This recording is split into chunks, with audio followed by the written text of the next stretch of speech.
Welcome back to Her Journey, where we explore the depths of human resilience and the price of justice.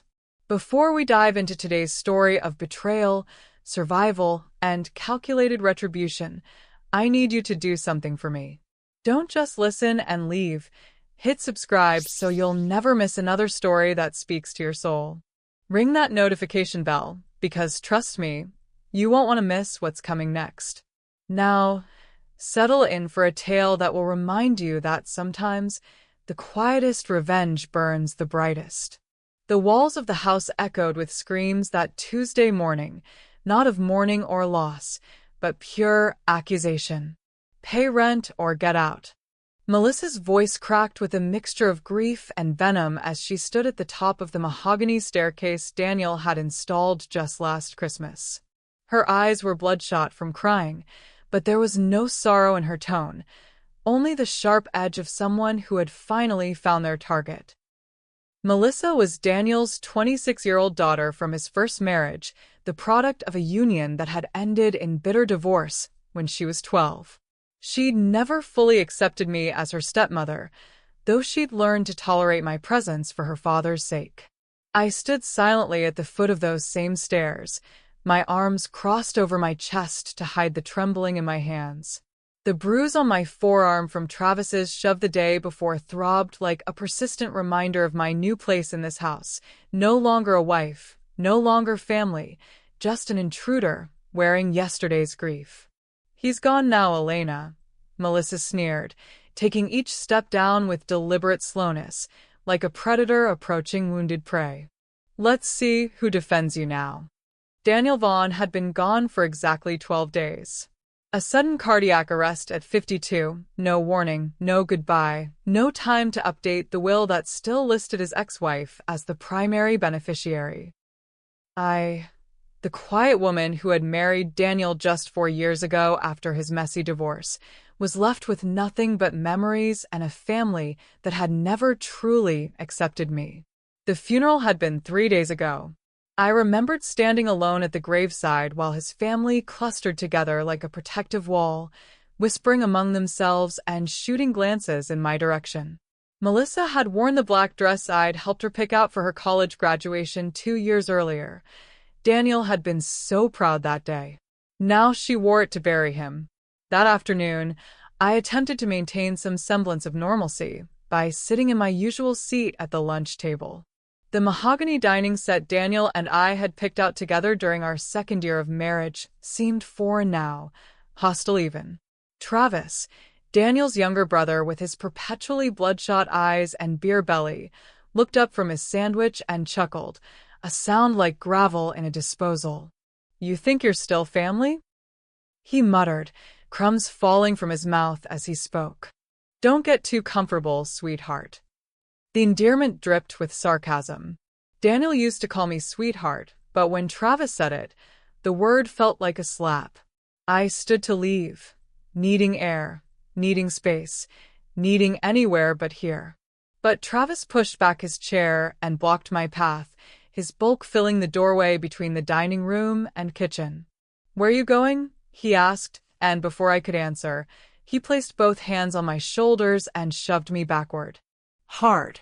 I fell in what felt like slow motion, my body colliding with the glass coffee table Daniel had inherited from his mother. The sharp edge caught my ribs, and pain exploded through my side like lightning. I hit the hardwood floor with a sound that seemed to echo through the suddenly silent house. I looked up from where I lay, gasping, and saw Sharon, Daniel's 73-year-old mother, sitting in her favorite armchair, calmly sipping tea from the china set I'd given her for Mother's Day 2 years ago. She looked directly at me, at her son's widow on the floor, clutching her bruised ribs, and said to no one in particular, "Didn't see anything." The words hit harder than Travis's shove.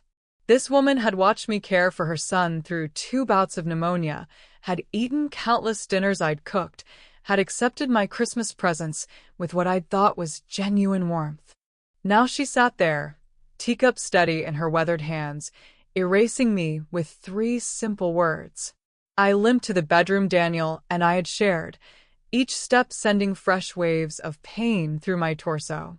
My hands shook as I pulled out the old leather suitcase from under the bed, the same one I'd used when I moved in 4 years ago, full of hope and love and dreams of building a life with a good man. I packed mechanically. Underwear, a few sweaters, jeans, the silver locket Daniel had given me on our first anniversary. Everything else, the books, the picture frames, the life we'd built together, I left behind. It didn't belong to me anymore. Maybe it never had. As I zipped the suitcase closed, I caught sight of myself in the bedroom mirror.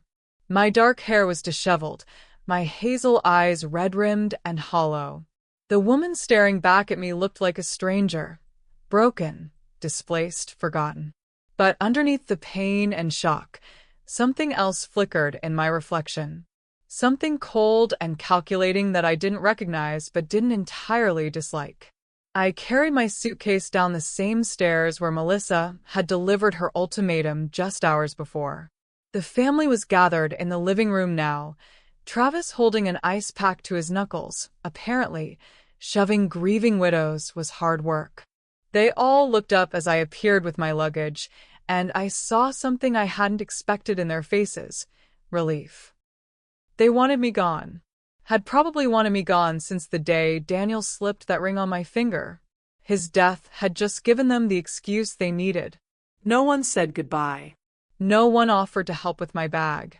No one even looked directly at me as I walked toward the front door, the same door I'd walked through countless times as Daniel's wife, now crossing the threshold for the last time as nothing more than an unwelcome memory. I paused at the door, my hand on the brass handle Daniel had polished every Sunday morning.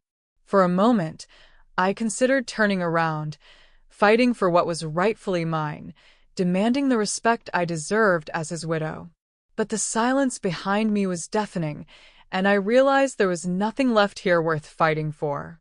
The door closed behind me with a soft click that sounded like the end of everything. The November cold bit through my thin jacket as I sat in my car in the Walmart parking lot, watching frost creep along the edges of the windows like frozen tears.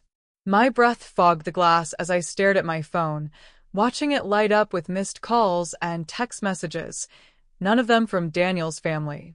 Janelle, my best friend from work, had called 17 times. My sister in California, 6 times.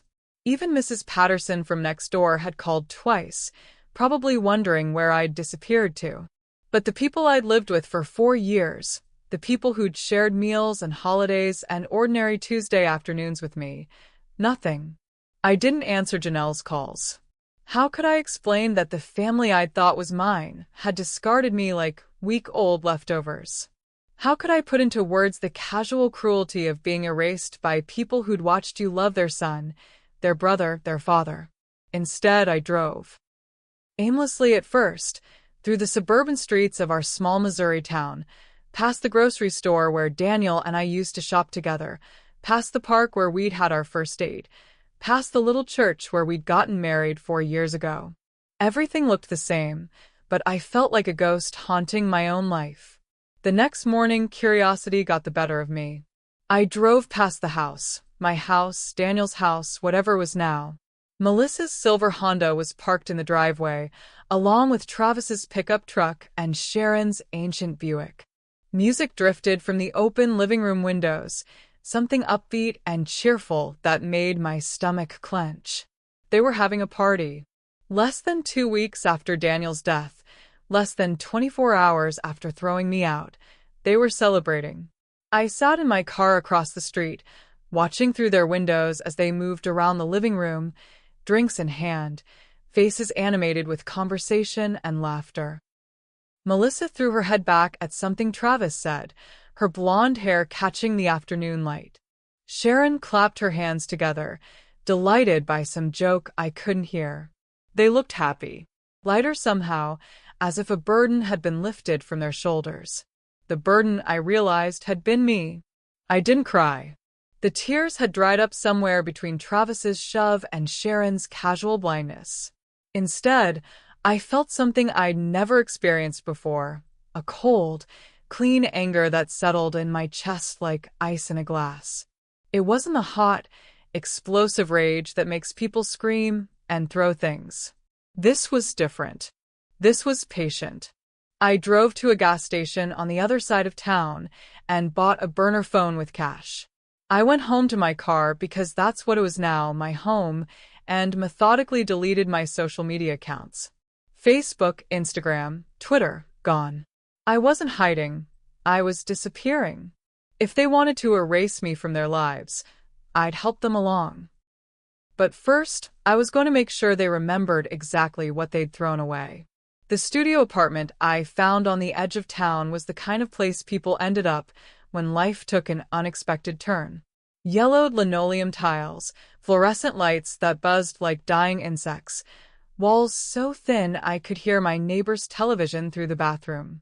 The rent was $400 a month, utilities not included, and the landlord, a heavy-set man with suspicious eyes, demanded first month, last month, and security deposit in cash.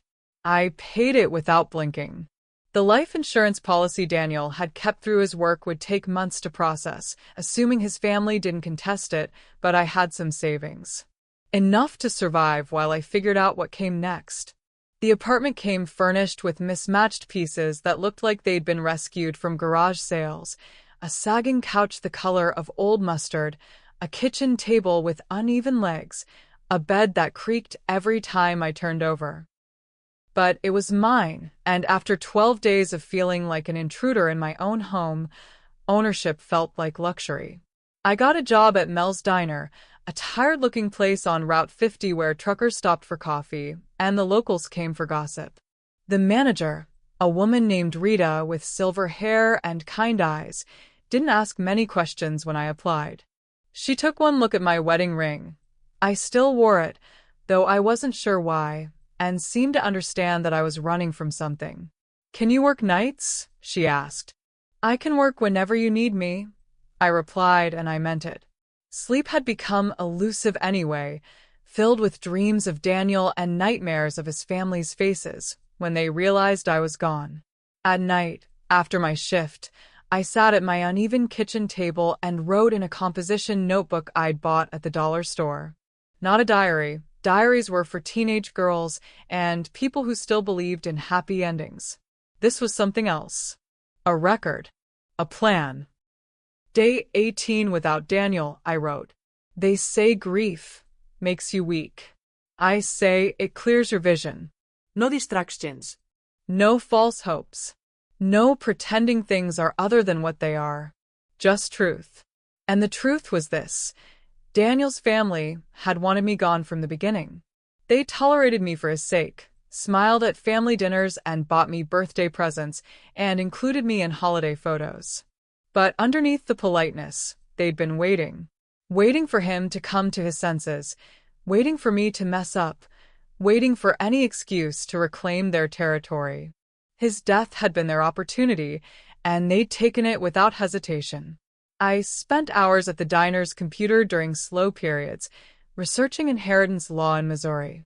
I learned about intestate succession, about how property gets divided when someone dies without an updated will. I read about spousal rights and family claims and the 1,000 little ways the law could be bent to serve whoever had the best attorney. The house legally belonged to Daniel's estate, which meant it would eventually be probated according to state law. As his surviving spouse, I had legal rights in theory. But legal rights and practical reality were two different things, especially when you were fighting a family that had already decided you didn't belong. I could hire a lawyer, file a claim, fight them in court. It would take years and cost money I didn't have, and even if I won, what would I be fighting for?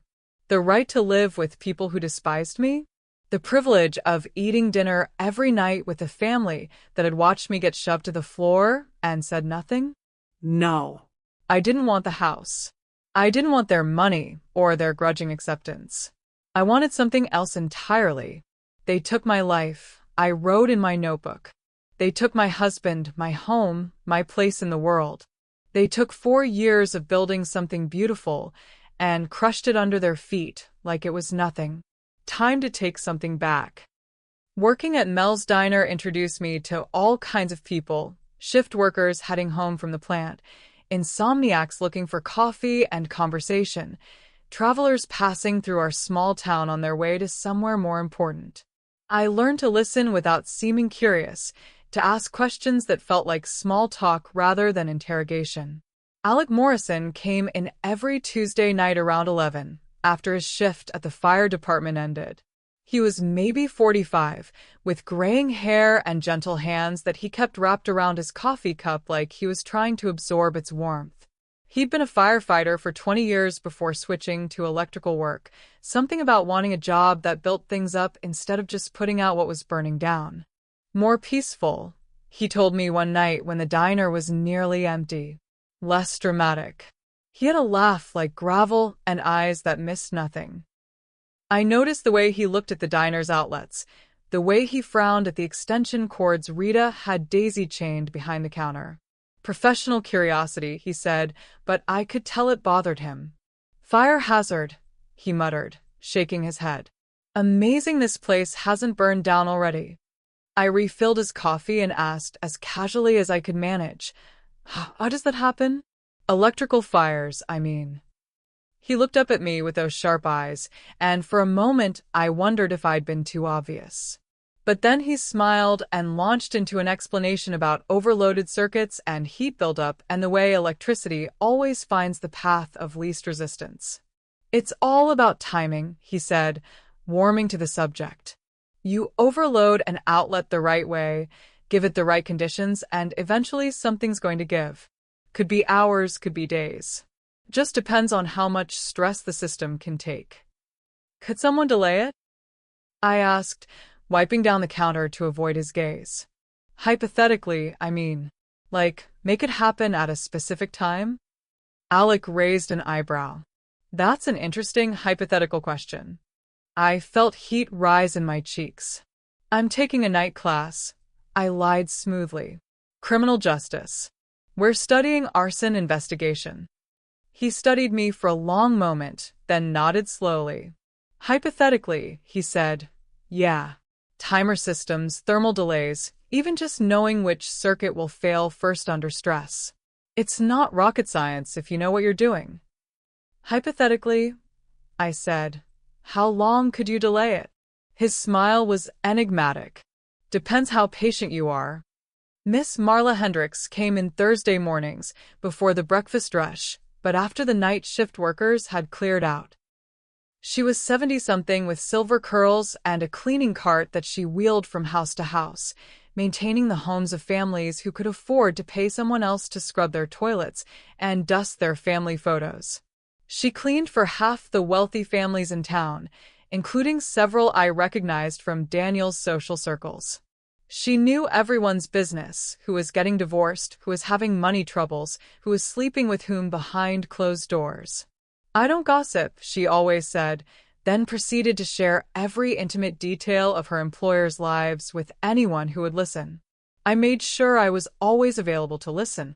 That poor Vaughn family, she said one morning, stirring sugar into her coffee.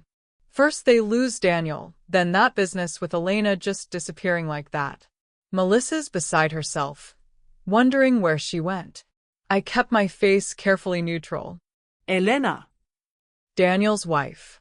Well, widow, I suppose. Pretty little thing, always seemed so sweet.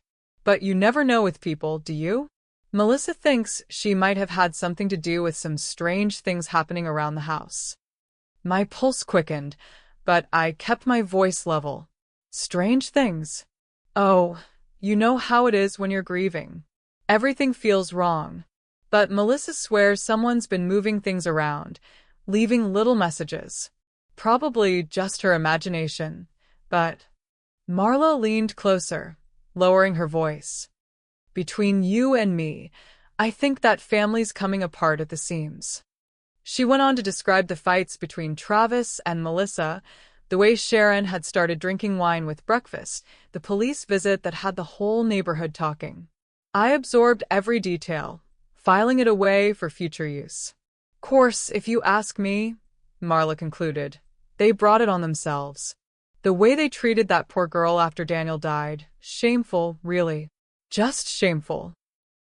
I refilled her coffee and said nothing, but inside, something cold and satisfied settled in my chest. The seeds were already planted. I just needed to help them grow. I still had the garage door opener. It sat in my purse like a forgotten artifact from my old life, a small plastic remote that could grant me access to everything I'd lost. I'd meant to leave it behind when I packed my suitcase, but in the chaos of that awful day, I'd grabbed it along with my keys and never looked back. Now, 3 weeks after they'd thrown me out, it felt like a gift from the universe. I waited until Thursday night. Melissa worked late at the insurance office on Thursdays. Travis had his poker game at Jimmy's bar, and Sharon was usually asleep by 9 o'clock. The house would be empty, dark, vulnerable. I parked 2 blocks away and walked through the neighborhood where I'd once belonged, staying in the shadows between streetlights. The November air bit through my jacket, but I barely felt the cold. Every step felt deliberate, purposeful, like I was finally moving toward something instead of just running away. The garage door opener still worked. The familiar grinding sound of the motor made my heart race. What if the neighbors heard? What if someone was home after all? But the house remained dark and silent as the door rolled up, revealing Daniel's workshop exactly as he'd left it. His tools hung on pegboard walls in perfect order. His workbench was clean except for a coffee mug that still bore the ring stains from his last morning. The smell of sawdust and motor oil brought tears to my eyes for the first time in days. I forced myself to focus. Sentiment was a luxury I couldn't afford. The door from the garage to the kitchen was unlocked. It always had been. Daniel used to joke that we lived in the kind of town where people still left their doors open. Now that trust was going to work against his family. I slipped through the house like a ghost, my footsteps silent on the hardwood floors I'd swept 1,000 times. Everything was the same, but different somehow. Melissa's perfume bottle sat on the kitchen counter next to the coffee maker. Travis's muddy work boots were kicked carelessly beside the couch. Sharon's crossword puzzle books were stacked on the side table next to her reading glasses. They'd made themselves at home in my absence, claimed the space completely, erased any trace that I'd ever lived here. That was fine. I could erase things too. I started small. A single picture frame on the mantelpiece, the one of Daniel and me on our honeymoon, turned face down. Melissa's favorite earrings moved from her jewelry box to under the living room rug, where she'd eventually find them and wonder how they got there. Sharon's reading glasses relocated from the side table to the kitchen windowsill. In the guest bathroom, I wrote a message on the mirror with Melissa's own lipstick. Hello again. Then I slipped back through the garage and into the night, my heart pounding with something that felt almost like joy. The first anonymous call to Child Protective Services came the next morning. I used my burner phone and disguised my voice, making it higher, more frantic. I need to report suspected domestic violence, I said when the social worker answered. What's the nature of the situation? I heard fighting at the Vaughn house on Maple Street. A woman screaming and a man shouting back. It sounded violent. Are there children in the home? Sometimes, I said, thinking of how to make this more believable. I think a young woman lives there. She sounded terrified. Can you provide any more specific information? I raised my voice to a near shriek, channeling every ounce of Melissa's dramatics. She hit me, okay? What was I supposed to do? Then I hung up. The anonymous letter to Travis came next. I composed it on the diner's computer during a slow afternoon, printed it on generic white paper, and mailed it from a post box across town. Everyone knows what you did to her. You think bruises go away that easy? You think no one saw? We're watching you, Travis. We know what kind of man you really are. I didn't sign it. I didn't need to. Paranoia would fill in the blanks. 3 days later, I drove past the house and saw a police cruiser in the driveway. I parked where I could watch without being seen and waited. Officer Martinez emerged 20 minutes later, notebook in hand, shaking his head as he talked to Melissa on the front porch. They hadn't found anything conclusive. How could they? But they filed a report, created a paper trail, planted the seed of suspicion that would grow with each subsequent call. That night, I called again. This time I reported seeing a man throw something at a car window, gave the Vaughn address, and hung up before they could ask for details. Then, again the next week, I think someone's being held against their will. And again, there's a woman crying for help. Each call was brief, vague, impossible to verify, but credible enough to warrant a response. Each police visit reinforced the narrative I was building, that the Vaughn house was a place where violence lived, where secrets festered, where something terrible was always brewing beneath the surface. Miss Marla confirmed it was working.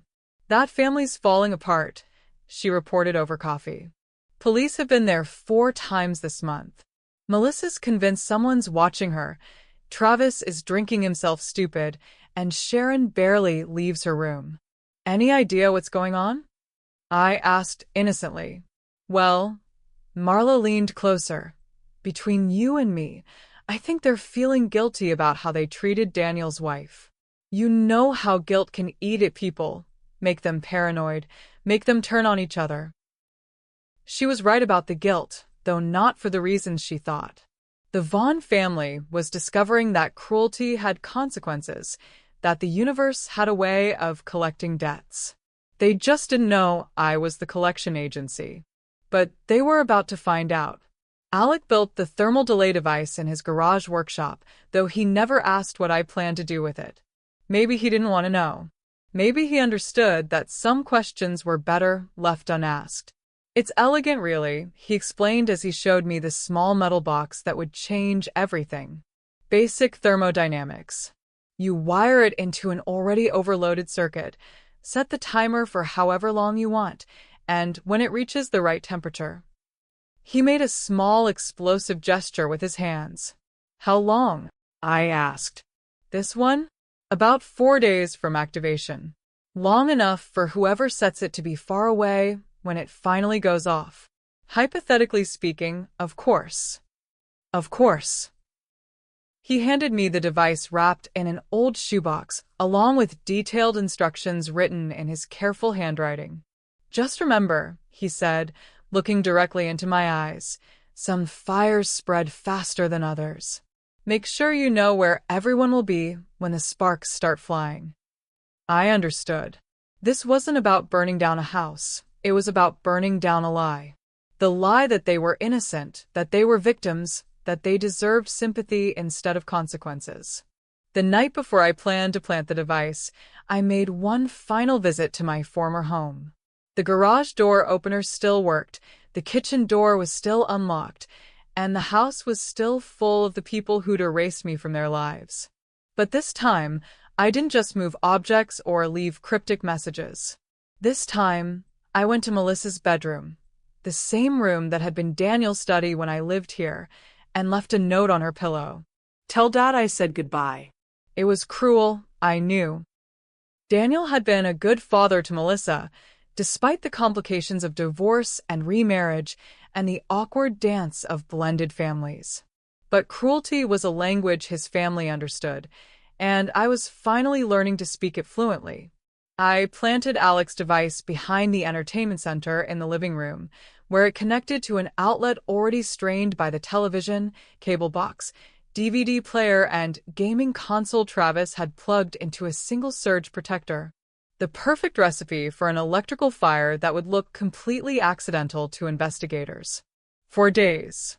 For days for them to stew in their paranoia, to wonder who was watching them, to turn on each other with accusations and blame. 4 days for the guilt and fear to eat away at whatever family bonds they had left. 4 days for me to disappear completely. As I slipped back through the garage for the last time, I felt lighter somehow. Not free, freedom would come later, but unburdened.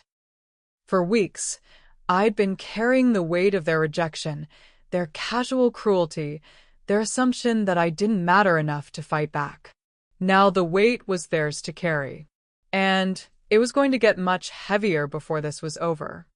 It started exactly when Alex said it would, 4 days, 3 hours, and 17 minutes after I'd planted the device. I was 60 miles away in Springfield, establishing an alibi by having dinner at a busy restaurant where the waitress would remember my face, and the receipt would prove I'd been nowhere near Maple Street when the Vaughn house went up in flames. The call came through on the local news first. House fire on the north side, family of 3 displaced, cause under investigation. Then my burner phone started buzzing with calls from numbers I didn't recognize, reporters probably, or maybe insurance investigators trying to track down anyone connected to the family. I didn't answer. I finished my dinner, paid in cash, and drove to a motel on the interstate where I could watch the story unfold on the evening news. The fire had started in the living room around 2:17 a.m. on a Tuesday. The thermal delay had worked exactly as Alec had promised. The overloaded circuit finally succumbed to stress and heat, sparking against the surge protector that had been daisy-chained with extension cords and adapters. The flames caught the curtains first, then spread to the walls, consuming everything I'd once called home. Melissa escaped with second-degree burns on her shoulder and arm.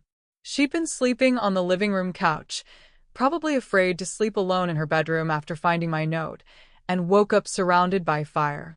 Travis shattered his leg jumping from the second-story window and had to be pulled clear of the house by neighbors. Sharon was rescued by the fire department, suffering from smoke inhalation but otherwise unharmed. They all survived, which had always been the plan. I wanted them alive to face the consequences of what they'd done. Death would have been too easy, too final. This was about justice, not murder.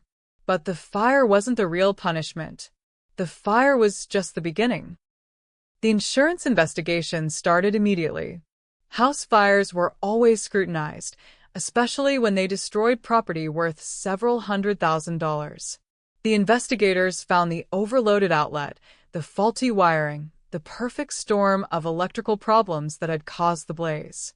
They also found the police reports. Multiple visits in recent weeks, all related to domestic disturbance calls. Anonymous tips about violence, abuse, family dysfunction. A pattern of behavior that suggested the Vaughn family had secrets worth hiding. Then they found something else. Travis's gambling debts. Melissa's credit card bills. Sharon's mounting medical expenses that Medicare didn't cover. A family in financial trouble, recently bereaved, now conveniently homeless with a hefty insurance payout on the horizon. The investigation deepened. Bank records were subpoenaed. Phone records were examined. The anonymous calls that had brought police to the house were traced to burner phones purchased with cash, untraceable, but suspicious as hell. Within a week, the local newspaper ran a story with the headline, "Vaughn Family Fire Under Investigation for Insurance Fraud." I read it at the diner during my break, sipping coffee and trying not to smile. The first call came on a Thursday morning while I was serving breakfast to the truckers at Mel's Diner. My burner phone buzzed against my hip, and when I checked the screen, I saw unknown number. I let it go to voicemail. Then it rang again. Same unknown number. Then again. By lunchtime, I had 17 missed calls from various unknown numbers. The voicemails started simple. "Elena, this is Melissa. Please call me back. We need to talk." "Elena, it's Travis. Look, I know things got heated after Dad died, but we need to talk to you. Call me." "Dear, this is Sharon. Please call us back. The police want to talk to everyone who knew Daniel. It's important." But as the days went on and I didn't respond, the messages got more desperate. "Elena, please. I know you're getting these messages. The insurance company thinks we burned down the house on purpose. They're saying we're insurance fraudsters. You know that's not true. You lived here. You know we're not criminals. Elena, they're saying we made up the domestic violence calls to establish a pattern of dysfunction. They think we're trying to cover up arson. You have to help us." You have to tell them we wouldn't do this. Please, Elena. They've frozen the insurance money. We're living in a motel. Travis can't work with his leg broken. I can't afford Mom's medications. We're losing everything. Please just call us back. By the end of the first week, I had 39 missed calls. By the end of the second week, I had 78 missed calls. By the end of the third week, 153 missed calls filled my voicemail box. The messages got increasingly frantic. Elena, I'm begging you. I know we weren't perfect after Daniel died. I know we were grieving and we said things, did things, but we're family. You're still family. Please don't let them destroy us over a misunderstanding. They've arrested Travis for insurance fraud. They think he burned down the house. Elena, you know he's not smart enough to plan something like that. You know he's just a drunk idiot who misses his brother. Please help us. The newspapers are calling us criminals. They're saying we killed Daniel for the life insurance, then burned down the house for more money. People are calling us murderers. Please, Elena. You're the only one who can tell them what we're really like. But my favorite message came from Melissa on a Tuesday night, 2 months after the fire. Her voice was raw from crying, barely above a whisper. I found your note, the one you left on my pillow. Tell Dad I said goodbye. I know it was you, Elena. I know you've been watching us, calling the police, making us look crazy. I know you burned down the house. A long pause, filled with the sound of her breathing. But I can't prove it. No one would believe me even if I could. You were always so quiet, so sweet. Everyone thinks we're the monsters, and you're the victim. Maybe that's what you wanted. Maybe that's what we deserve. Another pause. I'm sorry, Elena. I'm sorry for how we treated you. I'm sorry for telling you to pay rent or get out. I'm sorry Travis pushed you. I'm sorry Mom pretended not to see. I'm sorry we made you feel like you didn't belong in your own home. Dad loved you, and we should have loved you too, because you were part of him. She was crying now, the sound muffled like she had her hand over the phone. But please, Elena, please don't let them take away everything Dad worked for. Don't let his family be destroyed because we were too stupid to see what we had when we had it. Please. I listened to that message 17 times. Then I deleted it with all the rest. 6 months after the fire, I moved to Lake St. Clair in northern Missouri, where I rented a small red cabin with chipped paint and a private dock that stretched into water so clear you could see the bottom 20 feet down. The rental agent asked for references, but when I paid 6 months in advance with cash, she decided references weren't necessary. The cabin was perfect, isolated enough for privacy, but close enough to town for supplies. It had a stone fireplace, hardwood floors that creaked in all the right places, and windows that looked out over the lake like paintings of serenity. I started painting again for the first time since college. Watercolors mostly. Birds in flight, sunrise over water, the way light danced on the lake's surface when the wind stirred it into diamonds. Daniel had always encouraged my art, had even converted the spare bedroom into a studio for me. But after we married, life got busy with his job and his family and the endless obligations of being someone's wife. The brushes gathered dust while I focused on being perfect for people who would never accept me anyway. Now, with no one to please but myself, I painted every day. The local art supply store knew me by name. The woman who ran it, Claire, said I had a gift for capturing light. There's something peaceful about your work, she told me one afternoon as I browsed canvases. Like you've found something the rest of us are still looking for. If only she knew. The insurance investigation into the Vaughn family fire concluded 10 months after the blaze. The official report cited electrical failure due to circuit overload as the cause, but noted suspicious circumstances surrounding the family's financial situation and recent domestic disturbance reports. The insurance company paid out a significantly reduced settlement, enough to cover outstanding debts and basic living expenses, but nothing close to the windfall the family had been counting on. Travis was never formally charged with arson, but the suspicion followed him like smoke. He couldn't find steady work, and the drinking got worse. Melissa lost her job at the insurance office. Clients didn't want to work with someone who might be an insurance fraudster herself. Sharon's health deteriorated without proper medical care, and she ended up in a state-funded nursing home where the food was terrible and the staff overworked. They lost everything, just as I had. But unlike me, they lost it because of their own choices, their own cruelty, their own assumption that actions don't have consequences. I followed their downward spiral through Miss Marla, who still cleaned houses and still couldn't resist sharing gossip over coffee at Mel's diner. According to her sources, the Vaughn family had scattered like leaves in a storm.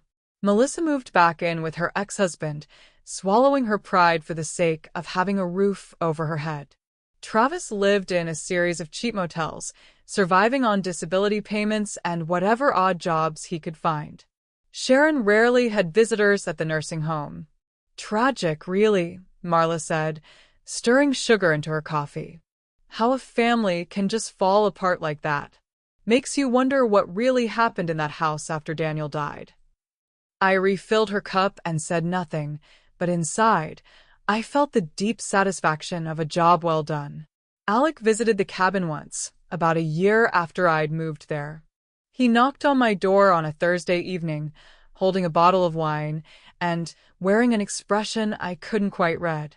Hypothetically, he said when I let him in, if someone asked me about thermal delay devices, I wouldn't know what they were talking about.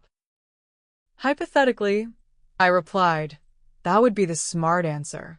We sat on my dock as the sun set over the lake, drinking wine and watching the water turn from blue to gold to black. He didn't ask about the fire. I didn't volunteer details. We both understood that some conversations were better left as hypotheticals. You look good, he said finally. Peaceful. I feel peaceful. No regrets. I considered the question seriously. Did I regret the months of planning, the careful manipulation, the systematic destruction of a family that had destroyed me first? Did I regret watching them lose everything while I built a new life from the ashes of the old one? None, I said and meant it. He nodded and finished his wine. Before he left, he handed me an envelope. Inside was a postcard showing a lighthouse on a rocky shore. On the back, he'd written, "You earned your silence." The postcard sat on my mantelpiece next to my painting supplies, a reminder that some people understood the difference between justice and revenge, even when the methods looked the same. 2 years after Daniel's death, I received a letter forwarded through 3 different addresses. The return address was a county jail in Kansas. Travis Vaughn, inmate number 447291. Elena, I know you probably don't want to hear from me, and I don't blame you. I know what we did to you after Daniel died was wrong. I know we hurt you when you were already hurting, and I know sorry doesn't fix anything. But I wanted you to know that I remember. I remember how you used to make Daniel laugh at dinner. I remember how you took care of him when he was sick, how you never complained about his snoring or his terrible jokes. I remember how happy he was after he married you, happier than I'd seen him since before his divorce. We were jealous, I think. Not of you personally, but of how easy it was for him to love you, how natural it looked. Our family never did love easy. We held grudges and kept score, and made everything harder than it needed to be. When Daniel found something simple and good with you, we didn't know how to handle it. So we waited for it to fail. We waited for you to hurt him or leave him, or turn out to be something other than what you seemed. And when you didn't, when you just kept being good to him and good for him, we got resentful. His death was our chance to go back to the way things were before, just us, just blood family, no outsiders complicating things. We thought we wanted that. We thought you were the problem. Turns out we were the problem all along. I'm in here for armed robbery. Try to hold up a liquor store when the disability money ran out. Stupid, desperate move, but I was drunk and angry and tired of being broke. Melissa's working 3 jobs trying to keep her head above water. Mom died in that nursing home 6 months ago. Alone. I don't know if you had anything to do with what happened to us after the fire. Part of me thinks you did, but I can't prove it, and honestly, I'm not sure it matters. We did this to ourselves when we did it to you. I just wanted to say I'm sorry. Not because I want anything from you, not because I think it changes anything, but because Daniel would want me to. He loved you, Elena. You deserved better from his family. You deserved better from all of us. Travis. I read the letter 3 times, then walked out to my dock and dropped it into the lake. The paper floated for a moment, then sank beneath the surface like a stone. Some apologies come too late to matter. Some bridges burn too completely to rebuild. Travis Vaughn could spend the rest of his life being sorry, but it wouldn't give me back the 4 years I'd lost, the husband I'd buried, the home I'd been forced to abandon. His regret was his burden to carry, not mine to absolve. That evening, I lit a candle on my windowsill and opened my journal to a fresh page. 3 years since Daniel died, I wrote. 2 years since his family learned that cruelty has consequences. 1 year since I stopped looking over my shoulder for the ghosts of my old life. They call this a journey, as if there's some predetermined destination, some place where all roads lead if you just keep walking. But I think that's wrong. I think a journey is just the distance between who you were and who you choose to become. I was Elena Vaughn, the quiet wife who cooked dinner and kept house and smiled at family gatherings where she was barely tolerated. I was the woman who got pushed to the floor and erased from her own life, who left with nothing but a suitcase and a heart full of broken trust. Now I'm Elena Davies. I took my maiden name back, reclaimed the identity I'd set aside for love.